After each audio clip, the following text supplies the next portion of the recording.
This is the worst car ever made, or at least it's my version of it in automation. The original thing that it's based on is the Zastava Coral, or Yugo, as it's known in America. And yeah, it was one of the worst cars ever made, arguably the worst car ever made, but there are a lot of reasons for that. Let's not get into them too much. It has to do with the country that they came from mostly.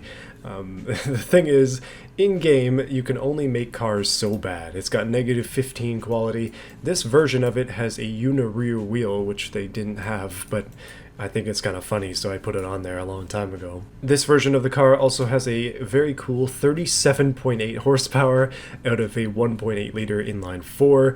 I don't know what the actual Yugos had, but it's not a lot of power, and especially not for American roads. The in-game cost for this thing is $6,530, and it gets 18.3 liters per 100k, which is absolutely awful. But with some new options that have come out in the most recent automation beta, I've decided to tackle this car once again, but this time we're going to be making the Bugo even worse. Starting back at the beginning, I mean that's the best place to start, there are some new things that I haven't messed with that we can change, and here we have the sandbox tech pool. How much worse can it get? Well, you'll notice everything here says 0, but it can be negative, and it can be severely negative. I believe it'll go negative 15 in fact for all of these. Unfortunately, this one won't let me go any lower due to some issue with the body not being allowed to go lower than -2, but everything there is now negative. Isn't that beautiful? We got quality, -15, sandbox tech pool, -15, yes please. Now I was brainstorming ways to make this car worse, and I thought of a few good ones, so let's go through with it. First thing we're going to do is we're going to up it to 2020, because back in 1982 when the previous car was made, you can get away with a lot more stuff and a lot worse quality than you can in 2020. So yes, the newest car that we can get, or the newest year that we can get in the game, is now applying the Bugo here. And that means all of the regulations and everything that come with 2020 are also now levied against it. So it's going to stay steel monocoque steel, front transverse. It's got coil springs on the front and the back, which is hilarious. I think Leafs might actually be worse in a lot of ways. Yeah, I mean, Leafs are worse in a lot of aspects, so let's go double Leafs on the front and back. It does not make any sense for a car like this, but that's the point. I'm just going to modify this current engine because I don't want to make any more clones of it.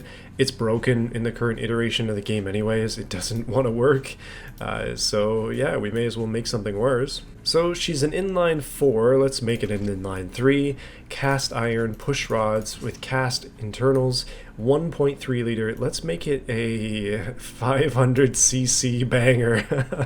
Okay, that's a super tall stroke, which means that we're going to have better low RPM performance and a really bad high RPM performance. This thing is not going to rev very much. That also means that it's a very tall engine and not very wide, but that's okay. So cast iron push rods. Push rods is actually a compliment to this situation, so I guess I could make it worse. -15 engine quality here. What else we got? We can overbore it. It doesn't make any sense. Cast everything, please. Negative here as well. No turbos, not even an option, because the engine is 1982. Oh, that makes it even better. 2020 car, 1982 engine. What else has that? Okay, it's got a single barrel carb with a single compact intake, single carb configuration. It runs on leaded fuel, baby. 92 octane, yes please, that's the only thing that this thing will go on. -15 quality. Smallest headers you can get, no mufflers, nothing like that, those are premium features. The valve cover is painted for some reason. I'm just going to reset that to default and say good enough. No paint, that's an option. Alright, let's take a look at the graphs. We're making a very astounding 7.5 horsepower with 20 Newton meters of torque from the looks of things. That's really bad. Oh man. Okay, AI tune. Let's see what it'll do. 9.6 horsepower. Yes, please. It looks like our power reliability threshold is 9, and we have 9.6, which is killing our valves, which is funny. Yeah, I honestly am super happy with that 10 horsepower figure. This car is not going to be quick in the slightest, and it doesn't need to be.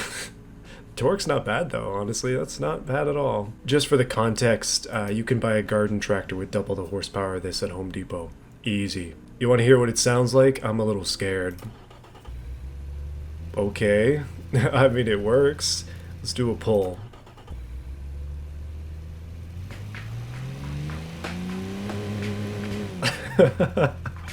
I just hear backfiring constantly. I don't know what that is, but alright, we'll just leave it there. It's probably pinging like crazy. Alright, we're sticking with the coupe body because that's the classic. This is where it gets negative too. Apparently we can't do any worse than this, so it is what it is. So how do we make things worse? Well, I'm just going to make this steel, a little bit darker steel color. That's probably good. Actually, hold on a minute now. I think we might be able to make it worse with some of the options that we get, including but not limited to rust. Yes, rust. Oh no, it's so sad looking. Oh, that's even better. Ooh, yes. Okay, we have minor rust as well. Varying stages of rust, in fact. We have 6 different options. Okay, so we have steel clone, which is actually just straight rust. The body... Man, I need to... Okay, we're going to have to make a custom paint for the body because we have a couple options, including the front bumpers and all that kind of stuff. The running gear and that, I'm going to make all this like steel clone color. Same thing with the exhaust, it's going to just be rusty, which is looking a little bit car mechanic simulator over there, but it should be fine for this. Front and rear bumper are plastic, and then we'll make the hood a different rust, because that one's a little aggressive. Honestly, none of the rust textures actually look good when they're blown up like this. It's definitely better for small bits. So we'll just have to do a little like accented piece on there to make it work. So I went ahead and just kind of finished the coloring of it for now. Obviously we need some accents, but the paint job kind of makes it look like you just went to Canadian Tire, bought yourself a can of blue spray paint or 7, and then painted the entire car, and that's exactly what I wanted. It's very flat, it's very like not shiny. It needs to be polished really badly, but it's perfect. The wheels though, man, those are just like an absolute masterpiece. The rust on the undercarriage, oh, it's beautiful. Also, I did reset the car, so now we have 4 wheels again. That is a bonus. Not that isn't an optional thing. Get an extra wheel, you have to pay double.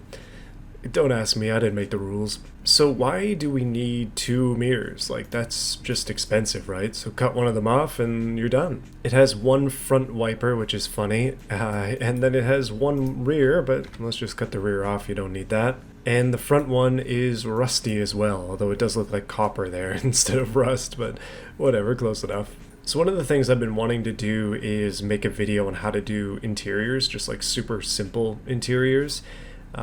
So if you're interested, let me know. I would definitely be interested in showing you. But I'm going to put an interior in this car because there isn't one. Let's just make it really basic. There we go. We have at least a little bit of an interior. It's just a bench seat, a steering wheel, column shifter, and some kind of dashboard, and nothing else. Nothing else in there. I mean, we could just go with no interior, but I want to put something in, so there you go. Oh, yes, I found them. The decals I was looking for. It's the rust. This car, by the way, is brand new. It just came from the factory, and it does have a little bit of wear and tear on it from the factory. Oh, it's perfect. Alright, I've added some rust. It took a while, but I basically just made every panel unique. This is rusting out of here, even though there is no mirror on this side. Some of them are mirrored, but not everything is mirrored. Yeah, I just thought it would be funny. The rust is cool, the dents are fun, and yeah, we've got a bit of a learner's thing up there. We also have a gigantic rust patch on the roof. Again, might I reiterate, this car is brand new. Stylistically, I think I'm good. Actually, nah, the back end isn't enough. Come on now, hold on a sec. There we go, bullet holes. Yes, that's what I was missing. just a little touch of nature in there. Okay, aesthetically speaking, I think I'm gonna have to call it. I've done a number on this car, a little bit of the old weight reduction in terms of some rust, but it's looking pretty minty. Yes, the seats now have that seat pattern. I know that this could be considered some like JDM stuff, but to me this is bus seats. Alright, let's get into the mechanicals. So it is front wheel drive. 0 to 100 in 999 seconds. Beautiful. Front wheel drive. It's a 2020, man. It's new. CVT. Oh, please. No diffs or anything like that. Come on now. All front, all CVT. This car is ruined. So we can't, there's no chance we're getting up to like 300 and something. Like we gotta cap the speed at like 40 maybe. And first gear is gonna be darn slow. There we go. Now we can actually get a little bit of speed going. Okay, real top speed is 39 kilometers an hour. That's not bad. I mean, that's like city speed. It's probably way too heavy, but we will be cutting out some of the weight very, very soon. All right, negative 15, all that stuff. Radials, we got medium compound. What's the worst tires that we can get? Probably cross-ply, right? Cross-ply tires in 2020. Is that even a possibility? So the cheapest tire option is utility, which is perfect for this. So we're going for the utility wheels, which is, wow, those are fairly aggressive in cross-ply form. 130s on the front, 180s on the back. That doesn't make any sense. So 130, 130. There's a little bit of weight right there. Sportiness is looking beautiful, 44%. Just out of curiosity, let's go to the statistics here and just take a look at the car itself. It's 1,000 kilos. Yeah, 1,010 kilos. Let's cut some of that out. That's another 100 kilos over the other model that I had before. So there's some weight left to cut here. I'm just noticing that these have a huge offset, and that by itself is weight. So cut that out. Nah, we don't need it. Man, it looks like a train car with the wheels cut on the inside like that. It's beautiful. I love it. Taking a look at the graphs, I don't think we're going to have any problems going all the way down to 120 on the wheels. It's not liking any of this, but honestly, I don't particularly care. 600 is probably too much. That's, 550. Those are really tiny wheels. This really isn't making that much of a difference when it comes to weight, so I'm just going to leave it as is. 120, 115, C11. Oh, yikes. Moped wheels on this sucker. We got drum brakes. We got the smallest size drums that you can possibly get. That's gonna have to do it. I'm going full comfort pads because they're cheaper. Brake force is probably gonna be a problem. I don't really care. It's drum brakes, so whatever. Like, this stuff is basically, like, why would we even bother? Interior bench seat at the front, nothing in the back. Basic, no entertainment at all. Literally the most basic stuff that we can possibly get, and safety is none. That's going to be a lot of weight right there. We've optimized significantly for lightness, but I'm just going to put it in the center because... Oh, actually, that's center's probably 50 then. Yeah, we're still rocking 950 kilos, so it's lighter than it was, but it's still definitely got weight to lose. Drivability has shot up, by the way, 80%. That's a lot better than it was. Okay, what is the cheapest suspension? It seems like standard and regular twin tube with passive is indeed the cheapest. Ride height is as low as it'll go, considering the fact that it's on leaf springs. We'll just give it a normal preset, nothing crazy. I don't really want to tune the suspension on this car. And I think that's it. Is that all we can do? Is that it for the worst car that's ever been made worse? I think so, boys. I think that's it. Let's take this 10 horsepower beast into beamng and see what it'll do. Okay, so immediately I have run into an issue. One thing that is cool is that the seats seem to have actually come in, and so did the texture for the other stuff. The transparency on the bullets, not so much, but the rust, looking crispy and tasty, just as you would suspect. Let me respawn the car for you. I want to give you a hint. Look in the top left. Yes, there's something wrong. If you look at the bottom, the engine is broken. And it does not work for some reason. I don't know why, but this car does not work in its current state, so we're gonna have to modify it in beamng. I also brought out something cool. There's a military truck with a trailer there just in case we can't get it to work, because I do want to drive around Utah a little bit. I mean, we got to drop this thing into the river. There are a couple ways to potentially fix this that I was thinking about. The engine braking that quickly could be a lot of reasons, But to just like grenade like that, I don't know. Could be something like this. Nah, it just broke instantly again. Okay, that's beautiful. What if I make it super, super low? Nah, it just broke instantly again. That's great. So there are a couple other things that we can do now that things have changed in this game. We can switch it for an electric motor, perhaps. I think that's probably the only way we're actually going to get this thing to go. And we'll have to give it a front motor, no speed limiter, and I mean, I don't really know what any of this stuff means, but it doesn't need exhaust. Hopefully this actually drives. Does it have a battery? Okay, now it has a battery. We should be good.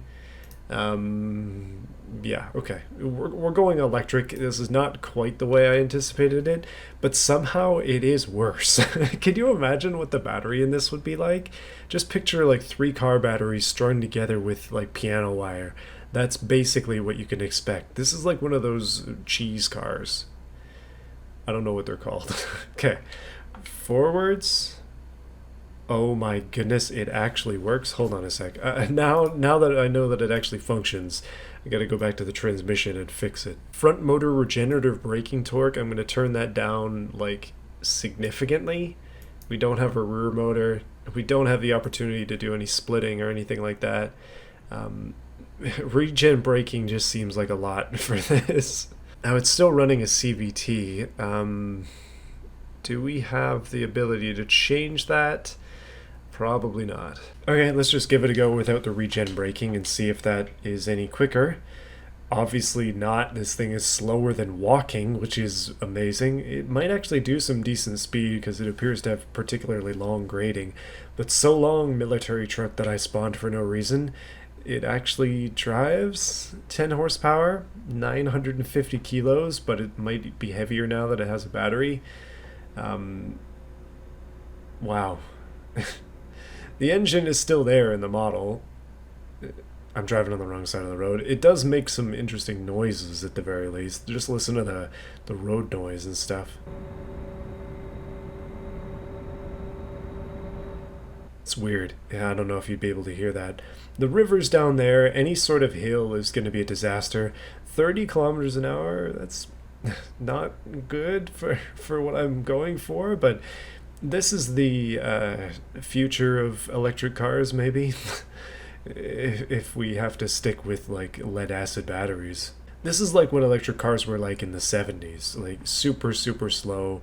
Range is basically nothing. That's to be expected for those days, but not so much in 2020. This thing is slower than an e-bike. That being said, with rust like this from the factory, you can't expect that much now, can you? Boys, I set out to make the worst possible variant of this car. I made it so bad that the engine didn't even work, so I consider that by itself to be the ultimate rendition of this vehicle. It can actually do 60 kilometers an hour downhill, which is mad. That is absolutely insane, but it's got no power, no guts. I had to convert it to EV in order to make the thing even work. So I'm posing a question for you today for the comments. Tell me, what is the worst car ever made, in your opinion? Because let's be real, it is all opinion based. I can say Yugo, you can say something else, and we're both kind of right because the cars are bad. Just don't say like Honda Civic or something like that, because we know that's not true. Let's get real here. What's the worst car ever made? And then if you play automation, I mean you should if you don't, but if you play automation, what's the worst car you've ever made in automation? Is it worse than this? Please tell me. I can actually maintain 65 kilometers an hour. I don't know if I'm going downhill or not, but this feels very aggressive for this kind of vehicle. These speeds are a little bit too much for this car. It is slowing down very slightly. Guys, I just wanted to say before we crash this thing spectacularly, although I haven't even reached the end of the tunnel yet because we're doing 40 kilometers an hour, it actually slowed all the way down to 30 and now it's picking up speed again, so we might be going downhill, but if you enjoyed this video, be sure to subscribe to the channel if you want to see more stuff like this. I've been doing automation content for years at this point. I'm still enjoying it. I'm having fun with this stuff. I'm always looking for new ideas and looking for new people to join me on my really stupid adventures. I had this really grand, excellent in the hardest possible quotes idea where I was going to get into automation speedrunning. Don't steal my idea, by the way. I might still do it. So look out for that and other really terrible things in the future. That's what I have become known for here, and that's what I will continue to be known for. Okay, as we get closer and closer to our potential demise, I was hoping that this would be a little bit quicker than it is, but I feel like the tunnel's loading in, and I'm currently just seeing the haze of it being like unloaded in the distance. Tunnel's a little bit longer than I thought it was. 63 k's an hour is so painful, man. I am dying right now. I'm just trying to think of like the lines. We must like cut the distance basically of the turn. This might be slower technically, but it is a shorter distance, so I don't know. We lose a little bit of speed, we lose a little bit of distance. Is it fair? Dynamically, does it make sense? Oh my goodness, I finally reached the end. Finally. Oh, let there be light. And there was light. And then I immediately turned down into a cliff. Yes. Yes. That's it. Ah, that's a tree. This is not how I thought things would end. See you next week. Big thank you to all the join button members currently in the V8 tier. I just want to say that I appreciate all of you. First of all, so we have Overlord, Terry01, Sinlab, J Pope, Davis Heister, Baja Blast, Goofy Plays, Phoenix Shark, Mancini Country, Shadow Jasper, and I Look Valheimilk. Thank you everybody for watching. Last week I had that little bit of story about Raid, Shadow Legends trying to sponsor me. This week I don't have anything else, but I do want to start to put like little anecdotes at the end of these videos, little like things that are funny that I've thought of or whatever, to hold your attention a little bit longer, if you know what I'm saying. But this week, honestly, nothing crazy. Like I've been trying to get my professional certification, and I finally submitted the application today, which was really good. So good stuff coming up. lots of stuff. I'm still trying to reach my milestones on YouTube. I'll talk about those another time, but we're working on it, boys. We're getting there slowly but surely. We're getting there. See you again next week.